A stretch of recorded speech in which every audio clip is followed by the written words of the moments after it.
Alright guys, Revolve Russell here, and this is going to be Pay-Per-View Flashbacks Episode 3. And today, we're going to be reviewing the Great American Bash 2006, or as I like to call it, Elevated Liver Enzymes, the musical. And I've remembered to bring the DVD down today. So the Great American Bash 2006. This is a pay-per-view that is very, very special to me. It is the first pay-per-view I ever watched. So, little story. Back when I was young, in 2006, so I was about 8, um, we had a DVD player that you could record things on. But to record it, you would have to start it, you would press the record button when whatever you wanted to record started, and then you would press it again to end it, and that would be your recording. So my dad got up at 1 in the morning when the Great American Bash started, and he got up again when it finished a few hours later, and we watched the show the next morning, and it's a super vivid memory for me. Like, I remember everything on this show. This is one of those shows that I will never forget, and I have watched it since. So, when I started collecting WWE DVDs in about 2013, 14, this is one of the first pay-per-views I wanted to buy. And along with obviously Backlash, which I got, I think, for Christmas. But this is one of the first pay-per-views I wanted to buy because I wanted to rewatch it. And I rewatched it then, and I thought it was pretty good then. And I rewatched it today, and it is a pay-per-view that we shall talk about. So the Great American Bash 2006 took place on July 23rd, 2006, and the theme song was Lonely Train by Blackstone Cherry. I mostly remember that song from um, SmackDown vs. Raw 2007, which had a really good soundtrack. And I think most of the songs from those games just came from pay-per-view theme songs because they'd already paid the money for them, so they just put them in the game. But that's where I remember that song from anyway. And this was a SmackDown exclusive show. So this was pretty much in the middle of the brand split, and shows were all pretty much exclusive. So Unforgiven would be like the next pay per view or whatever, and that or Vengeance, for example, and that would be a Raw exclusive show, and you would have the ECW exclusive show as well, which would be like your One Night Stand or your December to Dismember. Um, so this was a SmackDown exclusive show. The announce team was Michael Cole and JBL. Now JBL had not been a commentator for a long time. He lost to Rey Mysterio about 2 months ago at Judgment Day in a pay per view that I would really, really like to review. For another reason other than that, really. Um, so he lost to Rey Mysterio in a world title match, and he lost the United States title to SmackDown after to Bobby Lashley. And he quit, basically became a commentator, and he is a real heel commentator. And I'll try and bring some of the things up that he says on this show as he says them. They welcome us to the arena, and one of the first things JBL says is about the Spanish announce team, and then he goes, "How are they here, given it's the Great American Bash," or something like that.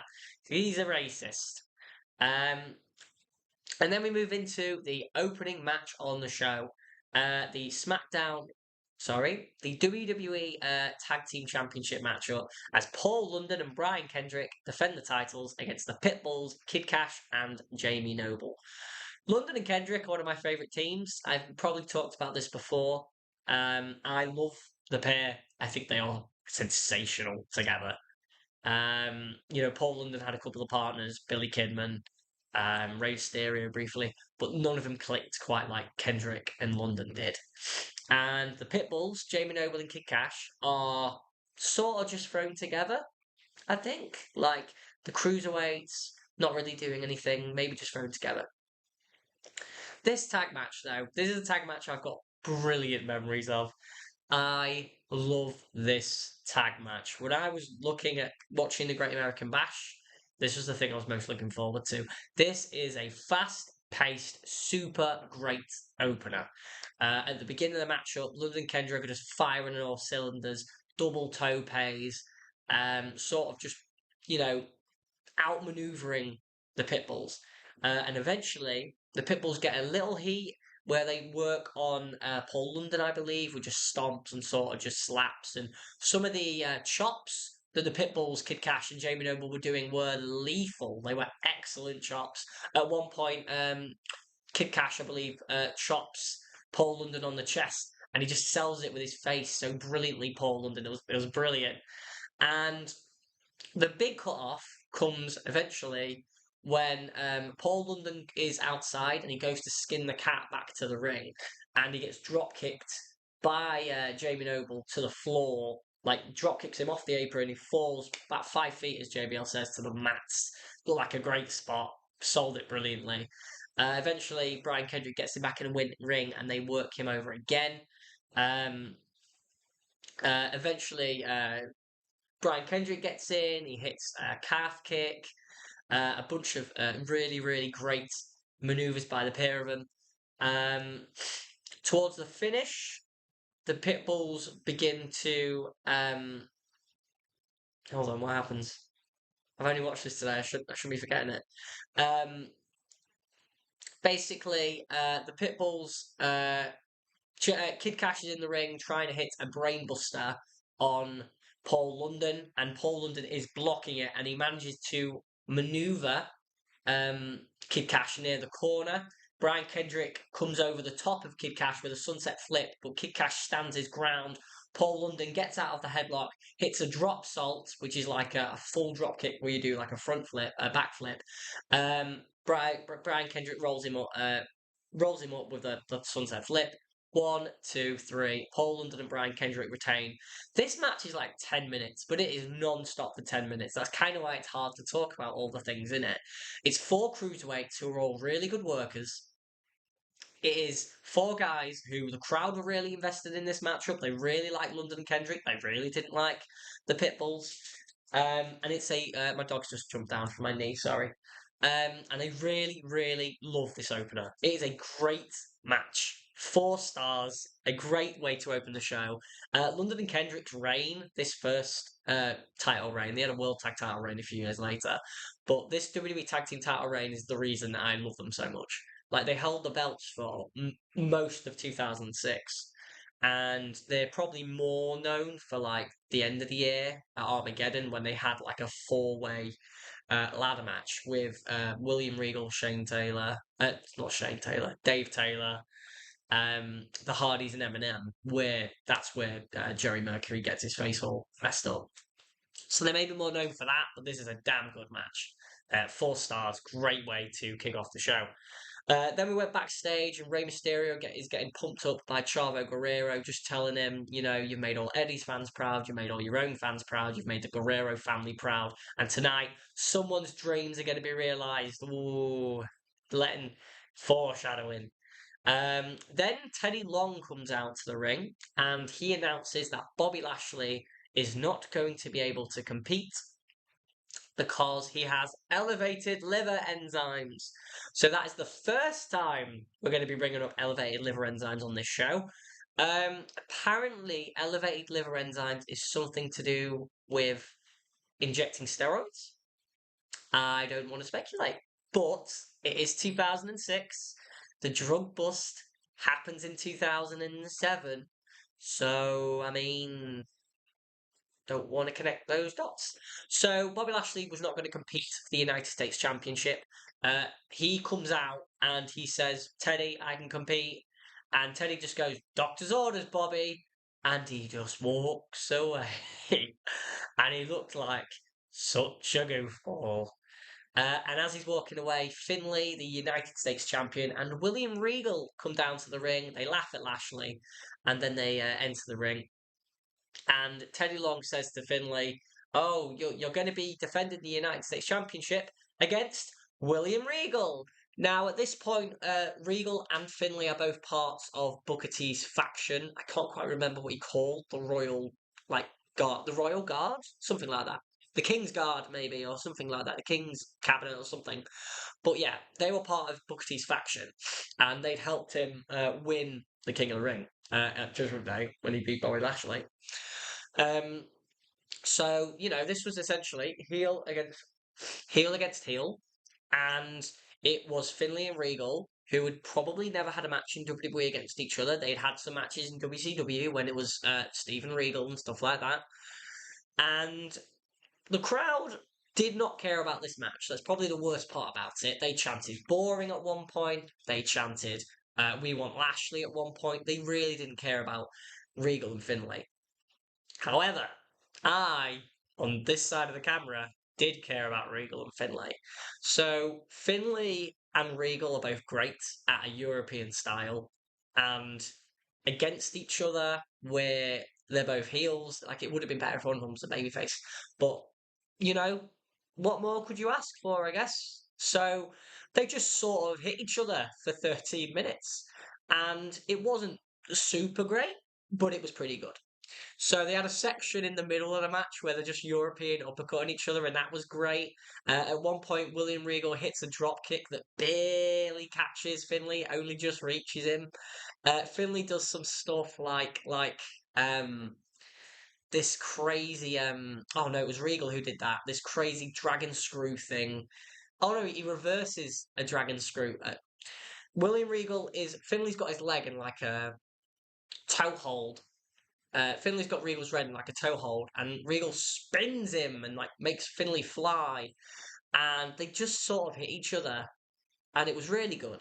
Like it was really good. There's nothing wrong with this match. Regal hits a double underhook suplex.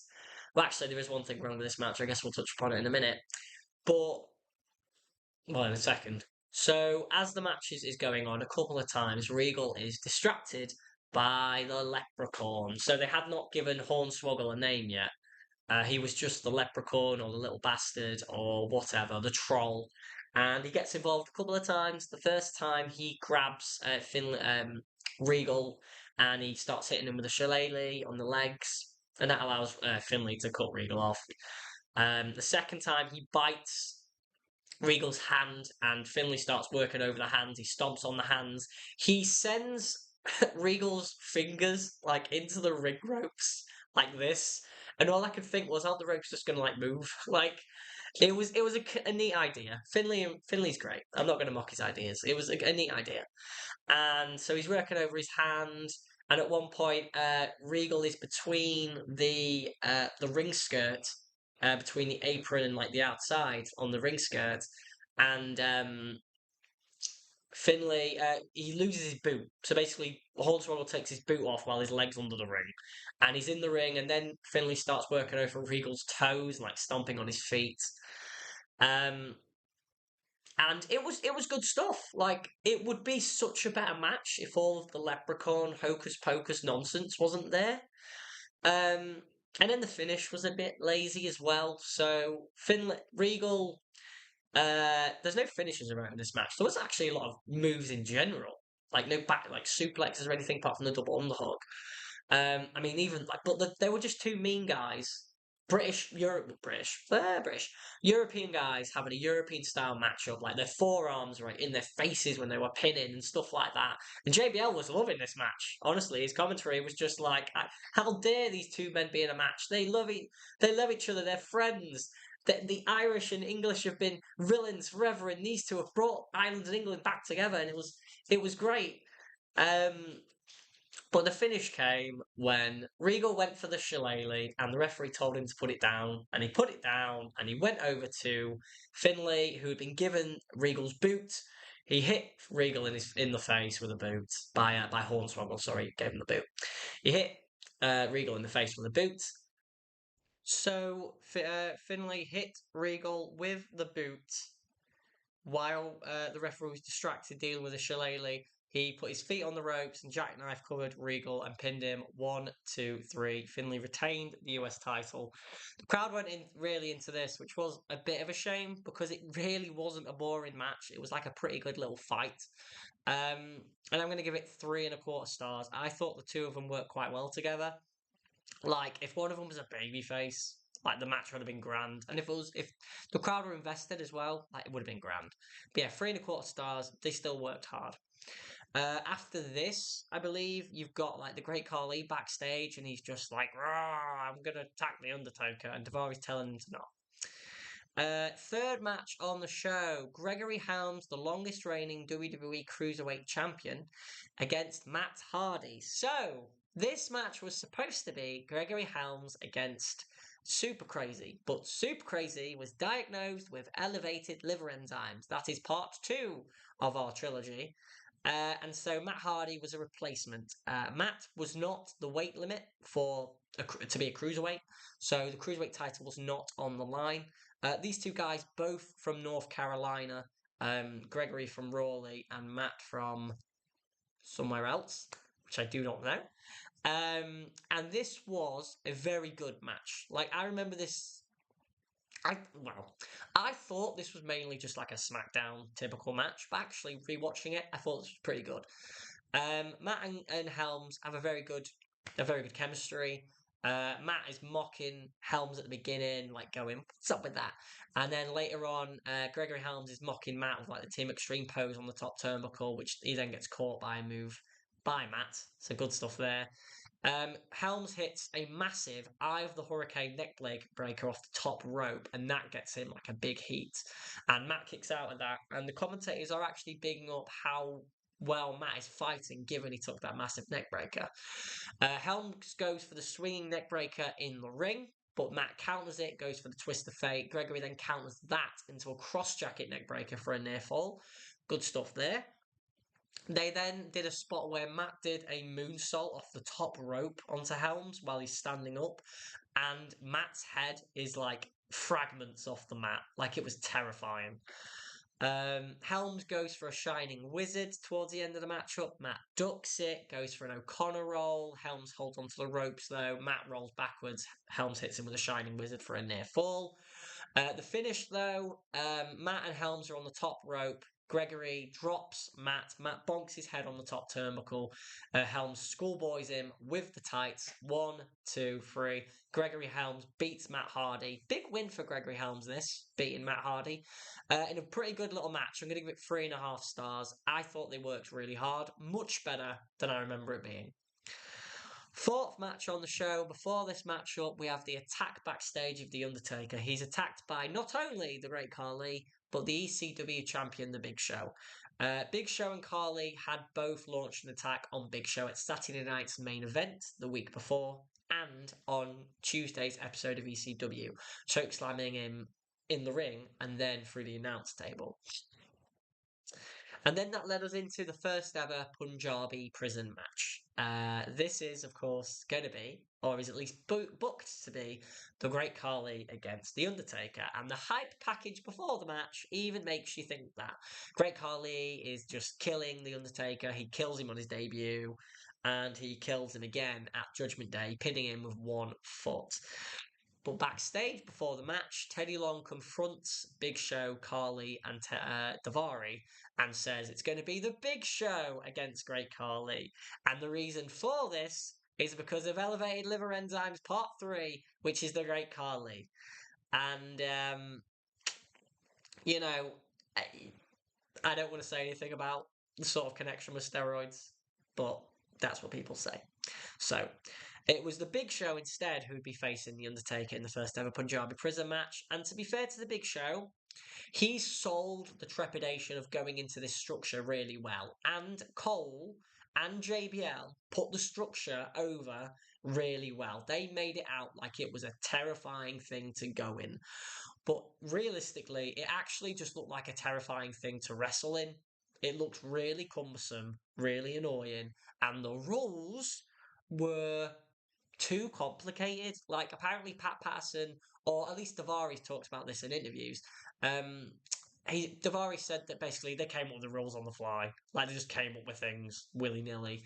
And Pat Patterson said, well, maybe we could have doors on the side because they would be good for false, like, as a false finish. And it's quite clever. But the match is, what it is. We'll get to it anyway. So Big Show comes out. He's super scared of the structure. He's crying, whatever. He cries again when The Undertaker comes out. He jumps him at the bell and is throwing him into the cage. And they're doing bits in the ring. And it's a bit rough because The Undertaker isn't a great worker all the time. And the Big Show at this point is probably at his worst. He's the biggest I think he's ever been at this point, and he's the ECW champion for some reason, and he's just not very good. And they do a couple of things in the ring, but some of it's okay. Like Undertaker gets crotched on the inside structure, and then Big Show beats him up, and then I believe Big Show gets crotched on the top rope. Big Show goes for a choke slam to the Undertaker, and Undertaker counters it with a DDT. The first door gets opened, nobody gets out. The second door is open, and Big Show finally hits a choke slam on the Undertaker, but he just can't make it out the door before it hits one. The Undertaker eventually, though, is the first one to leave the first structure. He superplexes the Big Show off the top ropes, opens the door to the outside, and is free. So now the Big Show, there's only one door left, so he's inside, he opens the door, comes outside, pretty quickly sends the Undertaker through a table that he puts in the corner, and he then cleverly, which is a good idea, he throws the Undertaker back in before that door shuts. The Undertaker is trapped inside of the first structure and must climb to get outside. So the Big Show starts scaling the second structure. The Undertaker is so fast in the first structure that he not only scales his structure, he manages to leap across to the second structure and then fights the Big Show down. They do a little bit of brawling on the outside.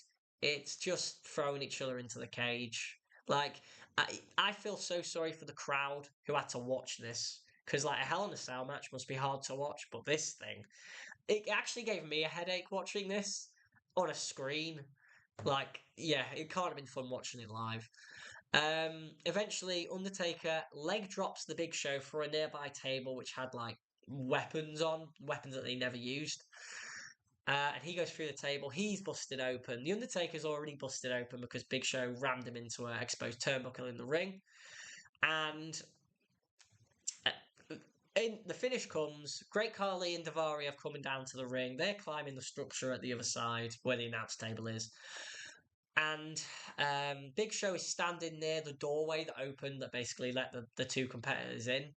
And Undertaker climbs the outside of the inside structure. Weird sentence that. He crossbodies the Big Show. Big Show catches him, falls over, and Undertaker rolls up the ramp. And they just declared that the Undertaker wins. And Michael Cole tried his best to save this finish by going, well, look, Big Show's entire body did not leave the circumference of the structure, therefore the Undertaker won. He tried his best, and the two in the ring kind of tried their best with this, but this was crap. Like, this was bad.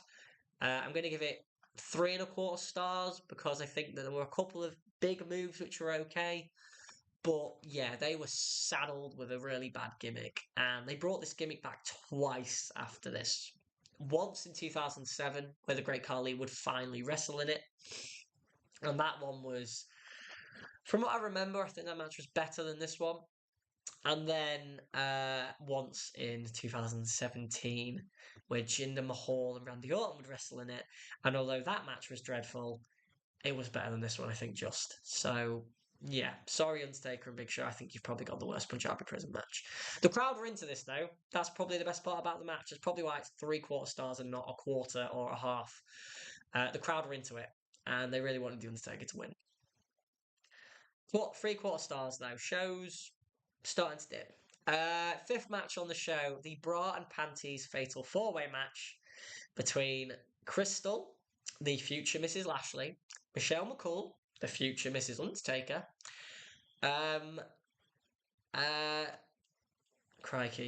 Jillian Hall, the future terrible singer, was her gimmick in 2010, and Ashley Massaro. Rest in peace. That poor woman. Everything we know now, or everything that's come out now about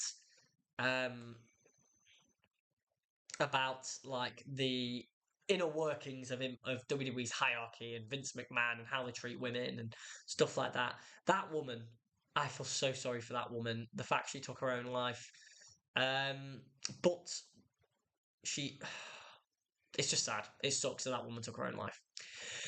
But they had a fatal four-way, and it was a brown panties match. And I obviously gave a dud to the evening gown match at WrestleMania 20. I basically just gave it a dud based on its concept. But even that match had better wrestling than this match. And that match had Tori and Stacy and Jackie and Sable in. These women here just had like a clumsy brawl where they were just grabbing at each other's clothes and just rolling everywhere. It was bad. It was really bad. The match is going to get a dud. I'll just tell you that, and I'm just going to get through it quickly. The finish was um, the finish was where Jillian had Crystal in a slingshot position, and Ashley just pulled her top off, and that won Ashley the match because Crystal had already had a pants taken off. So Ashley Massaro wins. She was the most over diva at that point, so it made sense that she would win. And after the matchup, they did a really, really horrible thing where Jillian and Ashley whisper to each other, and Ashley gestures to Jillian to go to the top turnbuckle, and then she pulls Jillian's pants off, and then Ashley does the same, and Jillian pulls Ashley's pants off, and it's so bad. It's so bad. It's getting a dud. It was dreadful, and the show has jumped off a cliff at this point. Sixth match on the show, and just before this matchup, we had Mr. Kennedy giving an interview with The Miz! With The Miz when he was like rubbish. Although I think he's rubbish now, so and Kennedy basically says, I'm going to beat Batista. Batista here was supposed to be facing Mark Henry, but Mark Henry got injured a week before this. He broke his kneecap in half, and he would be out for like 8 months after this, so that sucks for Mark Henry. But they had to find someone to replace Mark Henry, and they found Mr. Kennedy. Batista coming out with like white tights and red elbow pads was a cool look for him. It's a look that he's very rarely had. The match, though, basically, Kennedy got to the ring and Batista attacked him before Kennedy could do his introduction. He slammed him against the ring steps, which busted Kennedy open. And then he just, like, beat the ever-living shit out of him. Like, it was nothing. It was just striking and stomps and nothing really interesting. Kennedy would get a tiny little heat section when he would rake Dave's eyes. But even that was little. Like, Dave hit a spear at one point when Kennedy was going to leave, but then he came back in when Dave turned his back, but then he speared him. And then the finish happened. And it was Batista stomping Kennedy in the corner, and the referee says stop, and he's counting 1 and 2, and he's trying to pull Dave away, and Dave is just choking Kennedy for no reason. And he counts to 5, and he gets DQ'd. And Kennedy wins by DQ, and Batista looked really pissed off. And you cannot tell if he's just pissed off because he knows the match was bad or the booking was bad. But he then hit Kennedy with 3 spinebusters and a Batista bomb, which he barely got Kennedy up for. I don't know whose fault that was, but it was one of them. And he looked really, really annoyed at this. And these two men would have a match at the Royal Rumble in about 6 months' time, which I'm pretty sure was much better than this, like drastically better than this. And that was for the world title because they would be the world champion by then. But this match here, though, no good. I'm going to give it 1.5 stars. Bad match, and this show is really nosedive now. Hopefully, the main event can save it. And the main event is the World Heavyweight Championship match as Rey Mysterio defends his title. The World Championship, sorry, it was not called the World Heavyweight Championship because he's not a heavyweight. Rey Mysterio defends his title against King Booker. So, Booker T won the King of the Ring at Judgment Day and became King Booker. He beat Bobby Lashley in the tournament final. He formed a faction with Sharmell, his wife, his queen, Finlay, the US champion, who beat Bobby Lashley a few weeks before this, and William Regal. And it worked. You know, the Queen's Cabinet, or the King's Court, I think that's what it was called, actually. King's Court, I think that's what it was called. It worked. And retrospectively, Act was really over. I hated it when I was young because they were heels, but Act was really over. Ray is in the midst of his dreadful world title reign. He lost on TV to Finlay. He lost on TV to Mark Henry, to Kane, to Carly. He lost on TV to everyone. He defended the title at Judgment Day against JBL, and I would like to review that show one day because that's the one big World Heavyweight Championship defense he got, as well as the Chris Benoit match. Little anecdote: so Chris Benoit had a match with Finlay at Judgment Day 2006. It's a pay-per-view I've never seen, and I've never seen that match, and all I've heard is good things about that match. So one day I'm looking forward to reviewing that show just to watch that match. So this is a main event for the World Heavyweight Championship. Ray and Booker have done a couple of things that they've got a couple of weeks of build. So Sharmell low blowed Ray backstage and then come SmackDown before this and stuff like that. So the match, two WCW homegrown stars main event in a WWE pay-per-view for the World Heavyweight Championship, the former WCW title. It's kind of cool when you think about it. And I'll be bringing WCW back up a bit later, actually, for something as well. The match. So I thought this was a really good match. I thought they both worked hard. Booker hit a really good super kick after Ray went for a moonsault at one point. He ducked it and then he hit with a super kick. He hit the side kick as well. Ray hit a seated senton to the outside. He hit a seated senton in the ring. At one point he went for the 619 and Sharmell pulled his legs and tripped him and she got ejected. Which was great. The crowd was super happy when she got ejected. She was a brilliant Sharmell. Like, she got inducted into the Hall of Fame last year. And you look at what she did in her, 6-month run or whatever. Like, she was so good. She was so annoying. Earlier in the match, she'd also rigged Ray's eyes while he was out of the ring as well. And Booker did that too, while they were in the ring. Booker countered the Bulldog, the wheelbarrow Bulldog, into a back suplex. That was a really good spot. Eventually, Ray would hit the wheelbarrow Bulldog, though. But towards the end of the matchup, the referee, Nick Patrick, would get knocked to the outside of the ring. Booker would get caught with a 619 and a frog splash by Ray, but there was no referee to count the pin. JBL's just losing his mind, calling Rey Mysterio every name under the sun, but also saying that he's so perseverant. And that was at least he's putting him over a little bit. And obviously he loves King Booker, he's comparing him to Genghis Khan and Attila the Hun and all these villains, to be fair, and Alexander the Great and all these great people, and saying how he's the best and he's going to be the world champion, how we should be so happy to be in his presence. Check the time. And so the referee gets knocked down, as I said. Ray hits 619. There is no referee. He picks Booker up, but Booker low blows him and hits a bookend, and there's no referee. And Booker goes out the ring to get a chair. Ray drop kicks the chair into his face, and the chair ends up outside of the ring. Both men are getting to their feet, and Chavo Guerrero, who was obviously built Ray up earlier in the show, comes down to the ring. He picks up the chair, he looks at both men, and he fucking waffles Rey Mysterio with one of the hardest chair shots you'll ever see. He swung that chair like a cricket bat.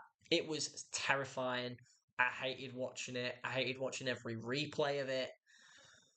I hated it when I was young because obviously it was just Ray getting hurt, but now I hate it because of what it is. 10 years from now, 10 years from this, in about 2017, Chavo Guerrero would be part of a lawsuit against WWE about concussions. Can you imagine?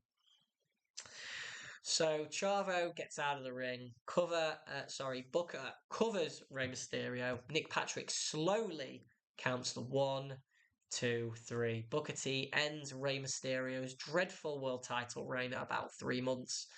And Booker wins his last of his 6 World Heavyweight Championships and his only one in WWE. And the matchup was very good, though. I'm going to give it 3.5 stars. The men worked hard and they overcame a pretty poor hour of wrestling before this. So 3.5 stars, very good match. Ray would go on to feud with Chavo Guerrero, who would eventually beat him in an I Quit match and injure his knee and send him off in knee surgery. And Booker T would feud with Batista, who would eventually lose the world title to at Survivor Series. In not a great match, to be fair. And that was the Great American Bash. Like Elevated Liver Enzymes, the musical. You had four wrestlers who were injured before this show. Three of them with liver enzymes, and obviously Mark Henry with his kneecap. The cursed show, a absolutely cursed show. Would the show have been better with Super Crazy, with Mark Henry, with the Great Carly, with Bobby Lashley? Maybe, but we'll never know. But we got this show, and it is a show that I thought was good when I have thought about it before. But my lord, that hour of wrestling after Helms and Matt Hardy, the Punjabi prison match, which are given 3.25 stars, not 3.25 stars, 3.75 of a star, the dud of a bra and panties match, and then the dreadful Batista Kennedy match. I can only give this show like a 5 out of 10. Great American Bash is not as good as I thought it was. It still holds a very special place in my heart. Please check out the opener, and you could also watch Helms and Matt Hardy if you want like a interesting little match. And the main event. The main event is a pretty good little match too. And Finlay and Regal is great too. The crowd weren't into it at all. So yeah, there are some really good bits on this show, but there is that hour of wrestling which is no good whatsoever. So 5 out of 10, and that is the Great American Bash 2006. So thanks for watching, guys. This has been Royal Rustlot. Like, comment, subscribe for more. Tell me your thoughts. What did you think to the Great American Bash 2006? Have you seen the show? What did you think to Rey Mysterio's dreadful world title reign? And are there any pay-per-views that you would like me to review in the future? This show was picked off of a wheel of pay-per-views I've got where I just spin the wheel and see what it lands on. And if there are any you recommend, I will add them to the wheel. But I guess thanks for watching, guys. This has been Royal Rustlot. Like, comment, and subscribe for more. Hopefully, we'll be back with another one soon.